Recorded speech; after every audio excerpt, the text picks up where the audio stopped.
Amós, hermanos. No lo busquen en el Nuevo Testamento, no lo van a encontrar. Capítulo 8, versículo 11. Amós, capítulo 8, versículo 11. En el Nuevo Testamento, segunda de Timoteo 4, versículos del 1 al 5. Entonces les repito, mis hermanos, Amós, capítulo 8, versículo 11, segunda de Timoteo 4, versículos del 1 al 5. Y quiero decirles que a medida que estaba preparando este mensaje y el Señor estaba dando palabra, pensé que es tan importante este tema, tan fundamental, que posiblemente lo vamos a dividir en dos, esta semana y la próxima semana. Sería como la segunda parte, la continuación de este tema en particular, tan importante, tan fundamental, y después vamos a hacer un set de 2 CDs por si alguien lo quiere tener, lo quiere conservar. Así que quiero recordarles entonces lo fundamental. El título del mensaje de esta mañana es Hambre por la palabra de Dios. Hambre por la palabra de Dios. El Señor está recorriendo la tierra buscando con sus ojos a aquellos que tienen hambre por su palabra. Y así como dijo en el Sermón del Monte, aquellos que tienen hambre y sed de justicia. Los que buscan la verdad. Buscadores de la gracia, buscadores de lo genuino, de lo verdadero, de lo real. Así que esta mañana el Señor nos va a hablar en esa dirección y quiero pedirles, hermanos, que estén muy atentos, que no se pierdan esta mañana en lo que el Señor nos quiere decir. Amós capítulo 8, versículo 11, todavía hay algunos que están todavía perdidos. Amós capítulo 8, versículo 11, segunda de Timoteo capítulo 4, leemos los primeros 5 versículos de esta carta, capítulo 4 en el Nuevo Testamento. La palabra del Señor nos dice de la siguiente manera en el libro de Amós. He aquí, vienen días, dice Jehová el Señor, en los cuales enviaré hambre a la tierra, no hambre de pan, ni sed de agua, sino de oír la palabra de Jehová. Aleluya. Segunda de Timoteo, capítulo 4, versículos del 1 al 5. Te encarezco delante de Dios y del Señor Jesucristo, que juzgará a los vivos y a los muertos en su manifestación y en su reino, que prediques la palabra, que instes a tiempo y fuera de tiempo, redarguye, reprende, exhorta con toda paciencia y doctrina, porque vendrá tiempo cuando no sufrirán la sana doctrina, sino que teniendo comezón de oír, se amontonarán maestros conforme a sus propias concupiscencias y apartarán de la verdad el oído y se volverán a las fábulas. Pero tú, sé sobrio en todo, soporta las aflicciones, haz obra de evangelista, cumple tu ministerio. Oh Padre, te damos gracias esta mañana de nuevo. Sabemos, mi Señor, que tus palabras son palabras de vida eterna. Señor, creemos con todo nuestro corazón que esta mañana tú tienes un mensaje para nuestras vidas y que cuando esa palabra viene directamente de los cielos, nuestras vidas marcan un antes y un después, son transformadas por ese poder que hay en ti. Señor, que tu palabra caiga como ese rocío, pero lleno de poder, Señor, esta mañana. Que caiga sobre corazones ansiosos, anhelantes, sedientos, despiertos, abiertos, Señor, a la manifestación divina. Oídos que quieren escuchar no las fábulas, no las cosas que el mundo quiere enseñar. Oídos que quieren escuchar palabra que venga del trono de los cielos. Señor, esta mañana oramos. Oramos y creemos que tú tienes para nosotros, mi Señor, algo especial. Y que vamos a tomar la porción perfecta, mi Señor. Esa porción a través de la cual esta mañana seremos motivados, cambiados, transformados. Porque la palabra de Dios cuando es enviada no vuelve vacía, sino que hace aquello para lo cual fue enviada. Aleluya. Y hoy recibimos esa palabra. Y creemos, Señor, que estamos en tu presencia como tú lo has dicho. Y sabemos, mi Señor, que tus palabras son palabras de vida eterna. Lo creemos, Señor. En el nombre de Cristo Jesús. Amén, amén y amén. En una ocasión mi papá me contó que mi abuela, o sea la mamá de él, tenía en su casa un baúl muy escondido, muy escondido, por allá en el último rincón, lleno de cosas. Y lo guardaba con candado. Nadie podía abrirlo. Nadie podía acercarse a ese baúl. Era secreto, era lo más, ¿cómo podríamos llamarlo? Lo más secreto de la casa. Estaban guardadas ciertas cosas que nadie podía tocar. Quizás recuerdos, fotos, qué sé yo, no sé. Pero resulta que cuando caía una tormenta, aquellas tormentas terribles con rayos y centellas y de todo, y truenos y todo, mi abuela iba, abría el baúl y sacaba de allí un librito secreto que ella no permitía que nadie lo tocara. Nadie. Cuando mi papá, que en ese tiempo era un niño, le preguntó, oye, ¿qué libro es ese? ¿Qué es ese libro tan secreto? Y la abuela le dijo, mira, es la Biblia. Nadie la debe mirar. Nadie la debe tocar. Solo la saco cuando hay tormentas. Escuchen, solo la saco cuando hay tormentas. Y nunca se me olvidó eso, porque mi papá y muchas generaciones crecieron y vivieron todas sus vidas pensando que la Biblia era una especie de fetiche antitormentas, que era como un amuleto para calmar las lluvias o los truenos o los relámpagos, pero que no tenía nada que ver con su diario vivir. Y me da la impresión que ese suceso que le ocurrió a mi papá sigue sucediendo aún en muchos hogares, donde la Biblia sigue siendo un librito secreto, usado únicamente cuando hay alguna tormenta, y de pronto creemos que tiene cierto tipo de poderes mágicos para protegernos, o porque la abrimos en el Salmo 91 en algún lugar de la casa y la dejamos abierta, entonces ya tenemos la forma como la Biblia obra por sí misma. Déjenme decirles, mis queridos hermanos, que todo eso es solamente inmadurez en el conocimiento de la Escritura. Es solo pensar que la Biblia tiene un uso para ciertas circunstancias especiales, pero que no tiene nada que ver con nuestro diario vivir. Y eso no es lo que el Señor nos muestra. El próximo año se cumplen 500 años de la Reforma Protestante. En aquellos días de 1517, los días más oscuros, la época se llamó la época del oscurantismo. Imagínense ustedes. La iglesia institucional de ese entonces se había dedicado a traficar con la salvación, a vender indulgencias, a engañar a tantas personas que habían puesto su confianza en ellos. Pero Dios no se quedó con los brazos cruzados. El Señor empezó a levantar hombres en diferentes lugares. Escuchen, no había internet, no había Facebook, no había redes sociales, no había manera de comunicarse, ni siquiera había teléfonos, pero el Señor de pronto levanta un hombre en Oxford, en Inglaterra, de pronto levanta un hombre en Praga, allí en Checoslovaquia, de pronto levanta un hombre en Florencia, allí en Italia, y levanta otro hombre en Wittenberg, allí en Alemania.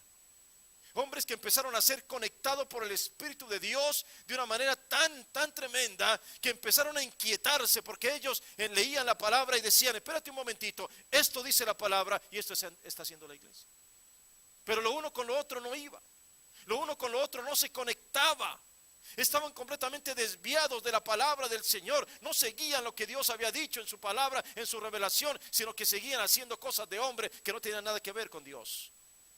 Martín Lutero fue levantado por el Señor en un momento de la historia, y entonces aquel hombre empezó a darse cuenta que solamente la palabra de Dios es la que cambia las vidas, es la que liberta al oprimido, el que abre los ojos espirituales, que renueva interiormente al ser humano, porque esa no es una palabra contaminada por hombres, sino una palabra que salió de la boca de Dios.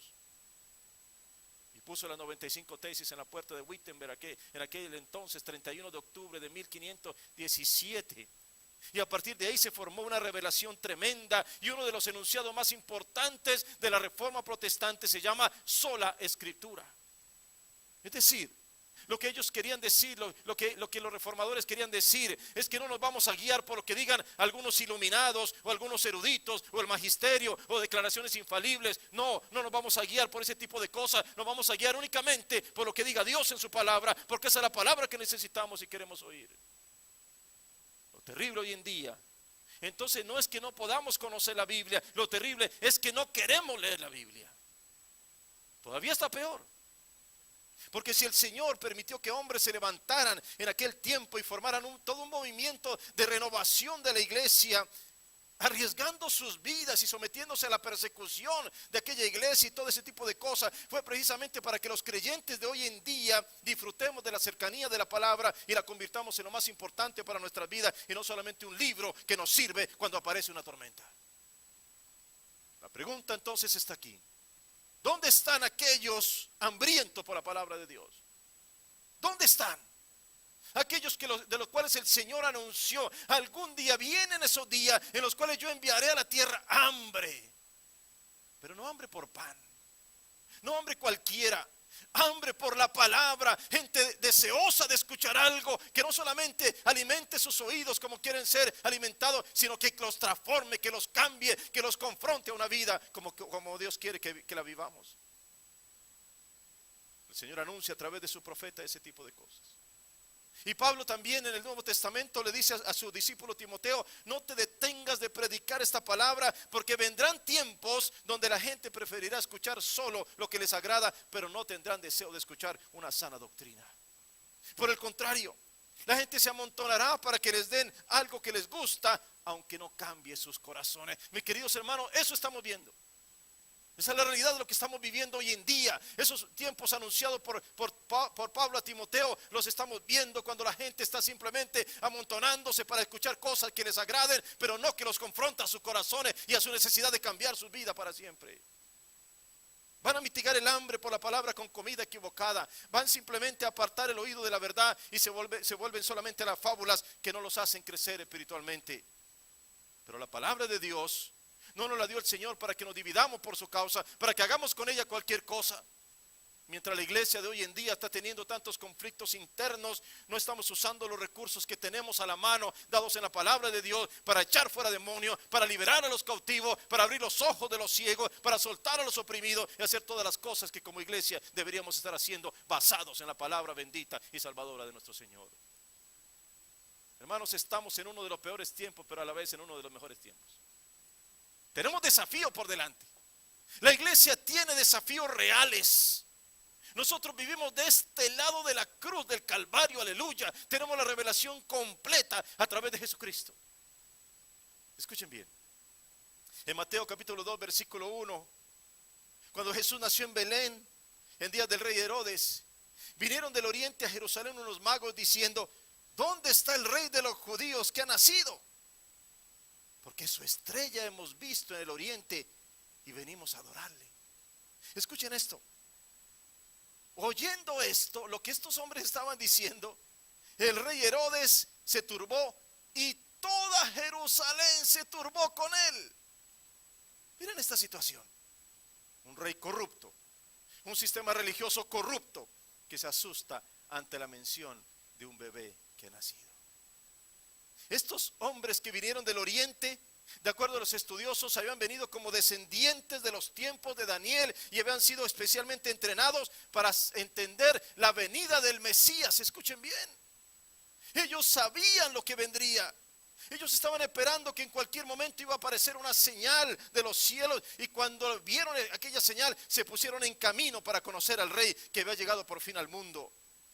Hemos venido buscando al rey de los judíos, decían ellos por toda parte. Y entonces en aquel momento Herodes empezó a temblar. ¿Cómo que el rey de los judíos? Si el rey de los judíos soy yo. Estos hombres solo anunciaron un bebé. Ellos no anunciaron una guerra que vendría, no anunciaron un peligro inminente para este rey corrupto. Solo dijeron: venimos a conocer a un bebé. Estaba anunciado en la palabra y esta palabra se ha cumplido, venimos a adorarlo. Todo ese sistema corrupto de Jerusalén, incluido el rey Herodes, empezó a temblar. Escuchen, aquellos hombres estaban siendo guiados por la sabiduría divina, entendieron los tiempos que había anunciado la Escritura, entendieron lo que la palabra del Señor les estaba diciendo, era el momento de la llegada del Mesías, pero el sistema corrupto no lo podía entender. Y ante la llegada de un bebé, entonces todos empezaron a temblar. Escúcheme bien, si eso es con la llegada de un bebé, imagínese cómo temblará la tierra ante el anuncio de la llegada de un león de la tribu de Judá que viene a tomar el mundo entero, aleluya. ¿Se imaginan ustedes eso? La generación en la que vivimos es realmente una generación impresionante, si tú no te has dado cuenta. Por la palabra lo entendemos, por la revelación lo conocemos, por la iluminación del Espíritu Santo lo proclamamos y por la unción espiritual lo tenemos en el corazón, aleluya. Así que escuchen, ya nosotros no anunciamos a un siervo sufriente, eso lo anunciaron los profetas del Antiguo Testamento hasta que vino Jesucristo. Ahora por la palabra de Dios anunciamos al Rey de Reyes y Señor de Señores, que volverá con poder y que todo ojo le verá, y los que lo despreciaron lo lamentarán, y vendrá con gloria para reinar por siempre, aleluya. Gloria a Dios. ¿Te das cuenta de lo que significa la revelación que tenemos hoy en día? Ya no anunciamos a un cordero que iba a ser inmolado en el sacrificio. Ahora anunciamos a aquel que ya entró como vencedor en el escenario de los cielos y fue declarado como el único digno y se sentó en el trono de la majestad en las alturas y desde allí reina con poder y autoridad, y toda rodilla se doblará en su presencia y toda lengua proclamará que solo Él es el Rey. Aleluya. Todo eso está en la palabra de Dios. ¿Lo has leído? ¿Lo has visto? ¿Lo vives a diario? Experimenta la presencia del Señor que ya vino y que ya hizo aquel sacrificio en la cruz del Calvario. Lo vives por la palabra de Dios. Pero la pregunta es, entonces, ¿dónde pusimos nosotros la palabra? ¿Dónde hemos puesto aquella palabra que transforma, que cambia la vida, que es ungida y que es eterna? ¿A dónde la pusimos? Unos pelean con los otros, se forman sectas, se forman otras denominaciones. La gente llega feliz diciendo, mire, otro que abrió otra denominación. ¡Oh, qué alegría! Alegría. Cuando la gente se sigue dividiendo a causa de la palabra en lugar de unirse a través de ella. ¿Dónde pusimos la palabra? ¿Dónde la dejamos? Porque esto no es cualquier palabra, mis queridos hermanos. No anunciamos a un político de turno, no anunciamos a un iluminado pasajero, anunciamos a un Dios que por amor a nosotros se despojó de su gloria y se humilló a sí mismo y no ha parado de amarnos, y todo eso está revelado en esta bendita palabra. Aleluya. Necesitamos ser gente sabia como esos sabios de Oriente, que entendamos la palabra del Señor y la revelación para nuestros días. Necesitamos que Dios derrame de ese espíritu de sabiduría y de revelación para entender lo que el Señor quiso y quiere decirnos a través de su palabra. Escuchen lo que dijo Pedro, segunda de Pedro 1:19. Tenemos también la palabra profética más segura, a la cual hacéis bien en estar atentos, como a una antorcha que alumbra en lugar oscuro. Escuchen bien, como una antorcha que alumbra en lugar oscuro hasta que el día esclarezca y el lucero de la mañana salga en vuestros corazones. Herodes y toda Jerusalén en aquel entonces estaban turbados, asustados, porque había nacido un bebé. Se asustaron tanto que empezaron una matanza de bebés impresionante. Hoy en día hay una matanza 1000 veces peor, respaldada por gobiernos corruptos a través del aborto, porque Satanás le tiene temor a la generación que está por nacer, porque puede cambiar este mundo a través de esta bendita palabra. Pueden nacer muchos Goliaths, es verdad, pero con que nazca un David será suficiente. Pueden nacer muchos Herodes corruptos, religiosos, dañinos, criminales, pero con que nazca uno solo como Jesús será suficiente, porque puede cambiar este mundo. Aleluya. ¿Dónde pusimos la palabra de Dios? Pablo mismo dice, escuchen bien, un capítulo antes, en 2 de Timoteo 3, que en los postreros tiempos vendrán tiempos peligrosos. Escuchen muy bien esto que les quiero decir esta mañana. ¿Saben por qué van a ser tiempos peligrosos? Según Pablo, porque habrá hombres, no que aman a otros dioses, no que aman a otros ídolos, no que aman a partidos políticos o equipos de fútbol, no, hombres que se aman a sí mismos. Escuchen, hombres que se aman a sí mismos. Y miren la descripción que hace Pablo: avaros, vanagloriosos, soberbios, blasfemos, desobedientes a los padres, ingratos, impíos, sin afecto natural, implacables, calumniadores, intemperantes, crueles, aborrecedores de lo bueno, traidores, impetuosos, infatuados, amadores de los deleites más que de Dios, que tendrán apariencia de piedad, pero negarán la eficacia de ella. Wow. ¿Escuchaste eso? ¿Escuchaste toda esa descripción? No aman a Dios, solo lo usan. No aman la palabra, solo la usan. No aman a los hermanos, solo los manipulan. No aman a nadie, solo se aman a sí mismos. Amando más mi posición que aquel que merece ser adorado. Amando quizás más mi ministerio que aquel a quien venimos a adorar y a honrar y a glorificar. Egoístas que solo piensan en su propio bien, pero que Dios y su palabra solo les sirve como instrumento para lograr objetivos. Buscadores de fama, buscadores de renombre, buscadores de intereses, de dinero, buscadores de estatus, pero no tienen nada que ver con la gloria de aquel que merece ser glorificado. Pero en medio de todo ello, escuchen bien, en medio de todo ello la palabra nos dice que hay buenas noticias. Jesús mismo, el profeta de profetas, nos dice que esa cizaña que está creciendo y va a madurar, sí, pero a la par también está creciendo un trigo que es sano y perfecto. Están creciendo al mismo nivel. Esto en realidad es poderoso. ¿Sabe por qué? Porque entre más corrupción ves a tu alrededor, quiere decir que también Dios está levantando un trigo puro, sin contaminación, sin suciedad. Una iglesia que sigue la palabra, hombres y mujeres que no doblarán rodilla ante los ídolos. La iglesia que entiende los misterios que el Señor nos dejó en su palabra. Por eso, escúchame muy bien esta mañana lo que Dios tiene para decirte. No podemos vivir como la sociedad vive en estos tiempos. No podemos. No podemos. Tenemos que hacer una diferencia. Hay mucha cizaña. Hay mucha cizaña para donde mires. Pero el verdadero trigo se tiene que levantar también para mostrar el lado bueno de las cosas de Dios. Y este es nuestro tiempo. Y si no estás haciendo lo que tienes que hacer, no solo estás perdiendo tu tiempo, estás haciendo que se pierda el tiempo glorioso de Dios que tenía destinado para que tú alumbraras en medio de tanta oscuridad. Mire, hermanos, no sé si somos conscientes de esto.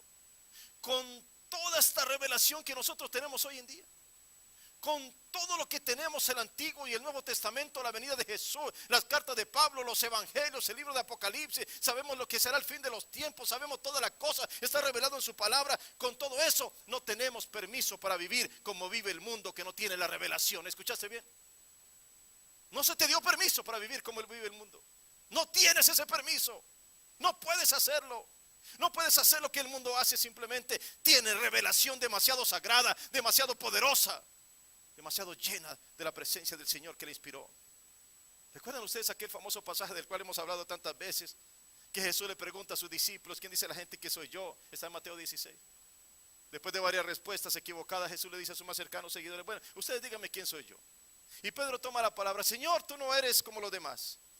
Ni siquiera te podemos comparar con Jeremías, Isaías o Elías o alguno de los profetas. No, tú eres el Cristo, el Hijo del Dios viviente. Jesús lo mira y le dice: qué bienaventurado eres, Pedro. Qué bienaventurado eres. Esa revelación no viene de hombres, Pedro. Esa revelación viene directamente de mi Padre que está en los cielos. Has recibido una revelación celestial, Pedro. Escúchame. Ahora tienes algo que los demás no tienen. Ahora tú eres diferente. Ahora tú sabes que has recibido algo que viene directamente del trono de los cielos. Ahora hay algo dentro de tu interior, un conocimiento que antes no tenías, una sabiduría celestial que está dentro de ti, Pedro. ¿Lo entiendes bien? Ay, me imagino a Pedro con el pecho inflado, mirando a los demás de reojo. Y ¿escucharon lo que dijo?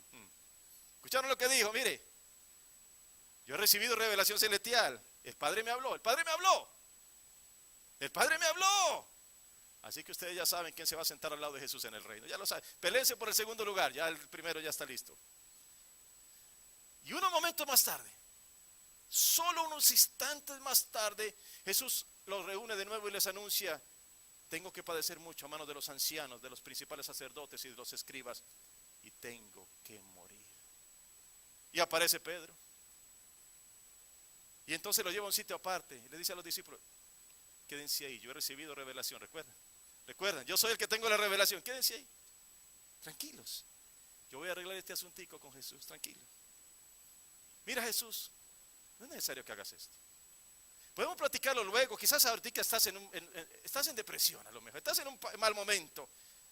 Recuerda que yo ya escuché al Padre. Recuerda que yo escuché al Padre. Olvidemos este asunto de muerte y esas cosas. Hablemos de cosas mejores. Esto no te acontezca. Jesús en ese momento cambia su rostro. Lo mira de una forma similar a la que miró a los comerciantes que echó del templo, y le dice con toda su fuerza: quítate de delante de mí, Satanás. ¿Cómo dijiste, Señor? No, mírame, yo recibí revelación del cielo, ¿te acuerdas? ¿Te acuerdas que yo fui el que recibí esa palabra? Yo no era el ungido, ¿acaso no era el que recibía revelaciones del Padre de los cielos? Apártate de mí. Escuchen lo que dice Jesús. Escuchen, hermanos, lo que dijo Jesús: porque no pones la mira en las cosas de Dios, sino en la de los hombres. Escúchame. No era que Pablo estaba poseído, Pedro. No era que Pedro tenía algún tipo de cosa extraña por allá o algo así, que el enemigo lo había tomado y entonces ahora estaba endemoniado. Es que había cambiado su mira. Aunque había recibido una revelación celestial que pronto se le olvidó, aunque sabía que algo venía de los cielos para él, ahora empezó a mirar en las cosas de los hombres. Señor, no hagas eso, detente en eso, porque queremos tenerte aquí. Señor, no vayas a la muerte, eso no es necesario, la estamos pasando bueno aquí. Mira, estás sanando a muchos enfermos. Mira, los ciegos están abriendo los ojos y los endemoniados están siendo liberados. Señor, ¿para qué te vas? No entendía todo el sentido de la redención eterna a través de Cristo y la muerte en la cruz del Calvario. No la entendía. La mira de él estaba en ese momento en las cosas de los hombres y no en las cosas de Dios. Mis queridos hermanos, se los digo con todo mi corazón esta mañana. No tenemos permiso para poner nuestra mira en las cosas de los hombres, sino solamente en las cosas de Dios. Solamente. Pongas tu mirada, te lo pido esta mañana, no pongas tu mirada en las cosas de los hombres. Dios nos ha regalado semejante revelación. La verdad está contenida en ella. No podemos jugar con esa verdad. Hermanos, esto no es para evaluarlo, esto es para vivirlo. Esto no es para dividirnos en miles de doctrinas, denominaciones y sectas. Esta palabra es bendita para que seamos salvos y viviremos ante su proclamación. Aleluya. ¿Dónde pusimos la palabra entonces? ¿Dónde están los hambrientos por esa palabra a los cuales el Señor dijo y anunció?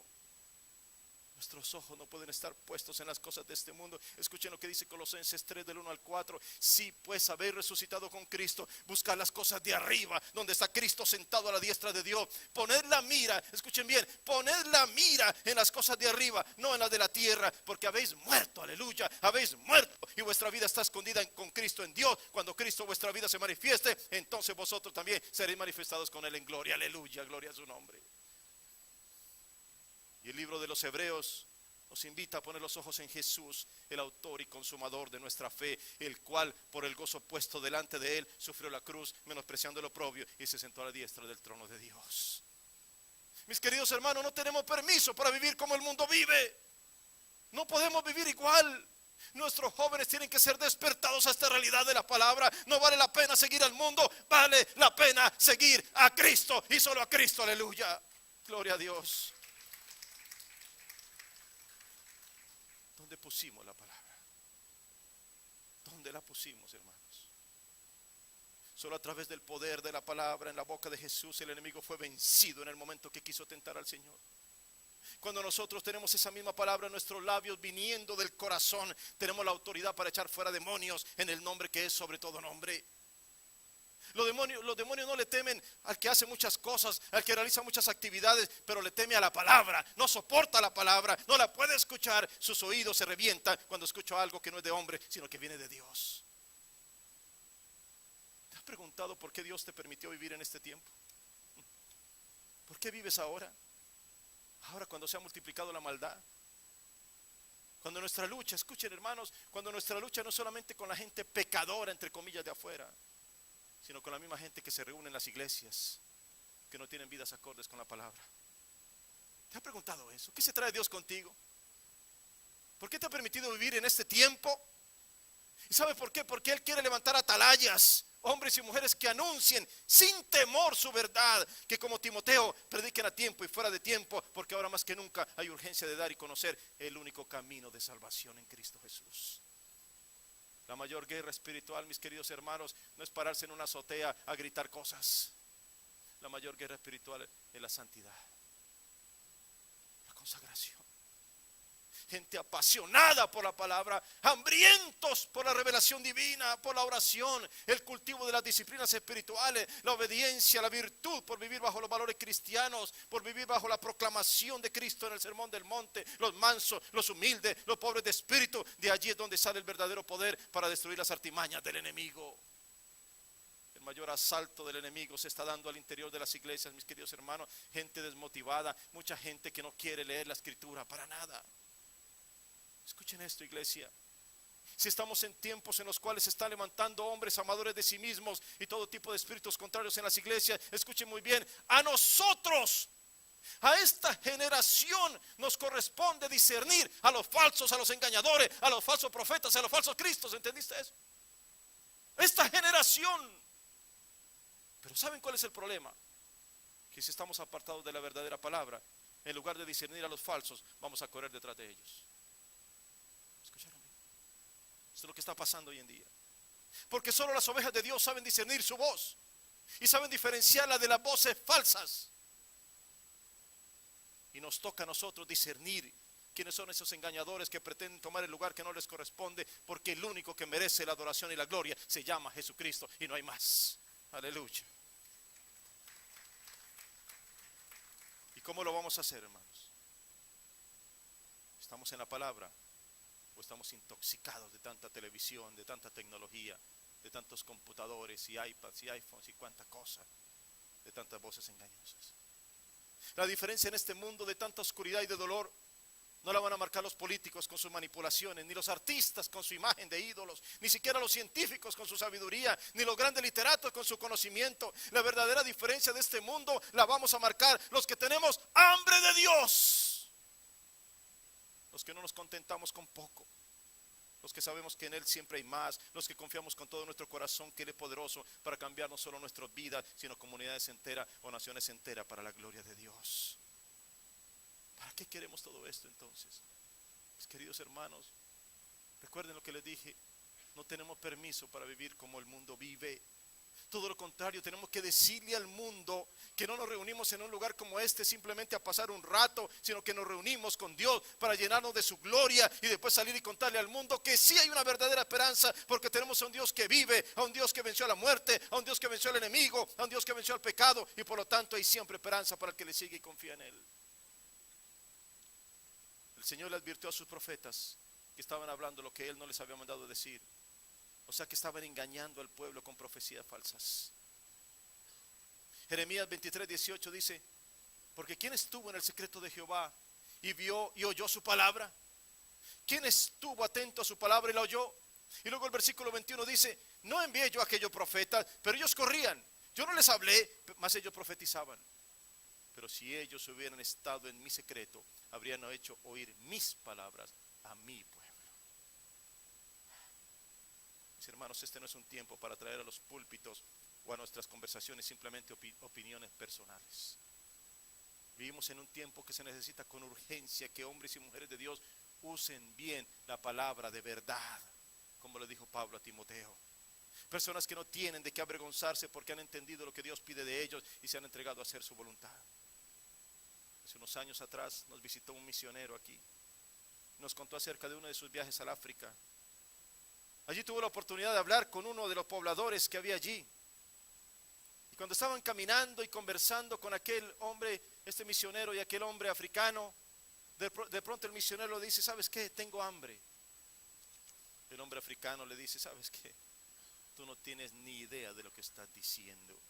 Ustedes en el occidente llaman hambre a tener un simple apetito, a un deseo de seguir llenando el estómago. Pero ustedes no saben lo que es una verdadera hambre. Cuando nosotros aquí llevamos días y días y días sin comer, cuando los mismos órganos internos se empiezan a comer entre ellos, cuando el dolor del estómago es angustiante, eso es tener hambre. Pero ustedes no tienen ni idea de lo que es eso.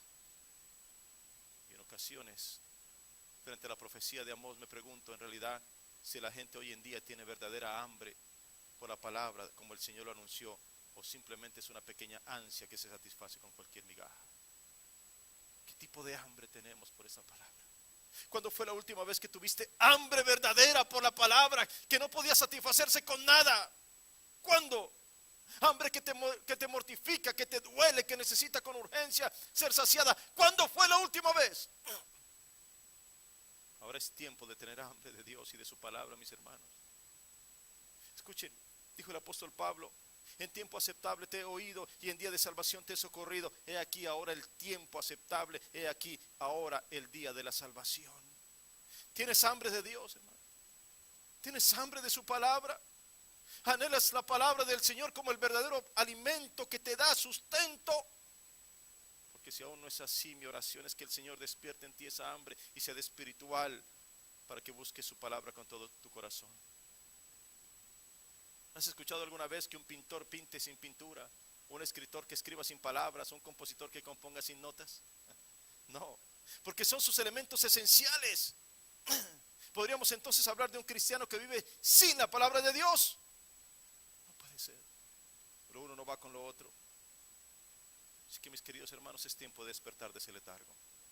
tenemos la palabra profética más segura que alumbra como antorcha y que nos guía. Cuando el nivel de maldad escale, tiene que escalar también el nivel de conocimiento de la palabra y su influencia. Este mundo necesita de gente que tenga hambre por la palabra del Señor. Estamos cansados de tanto engaño.